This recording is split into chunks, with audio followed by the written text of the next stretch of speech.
നമസ്കാരം. ഐനെറ്റ് ഫാം. നമ്മളീ കാണുന്നത് ബർമീസ് ഗ്രേപ്പ്. ബർമീസ് ഗ്രേപ്പ് എന്ന് പറഞ്ഞാൽ നമ്മുടെ ബെക്കൂരി ഫാമിലിയിലെ ഒരു മെമ്പറാണ്. ഈ ചെടിക്ക് നമുക്ക് ആണും പെണ്ണും ഉള്ളതാണ്. നമ്മുടെ മൂട്ടിയുടെയൊക്കെ അതേ ഫാമിലി തന്നെയാണ്. അദ്ദേഹം വിദേശിയാണ്. മൂട്ടി പോലെ തന്നെ തണ്ടിലാണ് ഇതിൻ്റെ കായ്കളൊക്കെ ഉണ്ടാകുന്നത്. Burmese grape. ഈ ബർമീസ് ഗ്രേപ്പ് കുറച്ച് സ്വീറ്റ് അല്ല, സോറായിട്ടുള്ളതാണ്. കാണാൻ നല്ല ഭംഗിയുള്ള ഈ ചെടി കുരു നട്ട് 6 വർഷം എടുക്കും കായ്ക്കാനായിട്ട്. 5 മുതൽ 6 വർഷം വരെ എടുക്കും ഇത് കായ്ക്കാനായിട്ട്. ധാരാളം കായ്കളുണ്ടായിരുന്നു ഇതിൽ. ഇത് ഒരു 30 അടി വരെ ഹൈറ്റിൽ ഇത് വളരുന്നതാണ്.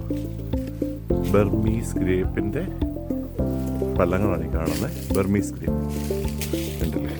ഇത് നമുക്കൊരു 8 വർഷം പഴക്കമുള്ള ചെടിയാണ്. എനിക്കിഷ്ടപ്പെടുന്നു. കഴിച്ചു നോക്കിയേ, കഴിച്ചു നോക്കി.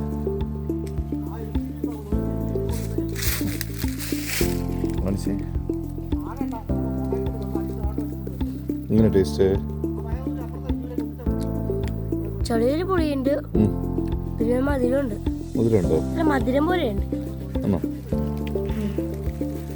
ഉദ്ദേശിച്ചത്ര പുളിയില്ല. സാധനം കൊള്ളാം, കഴിക്കാൻ പറ്റും. നമുക്കൊരു സ്പെഷ്യൽ ഐറ്റമായിട്ട് കൺസിഡർ ചെയ്ത് കഴിക്കാൻ പറ്റും. ഇത് നിറയെ കായ ഉണ്ടായിരുന്നു. ഞാൻ ശ്രദ്ധിക്കാതെ വീഡിയോ എടുക്കാൻ പറ്റില്ല.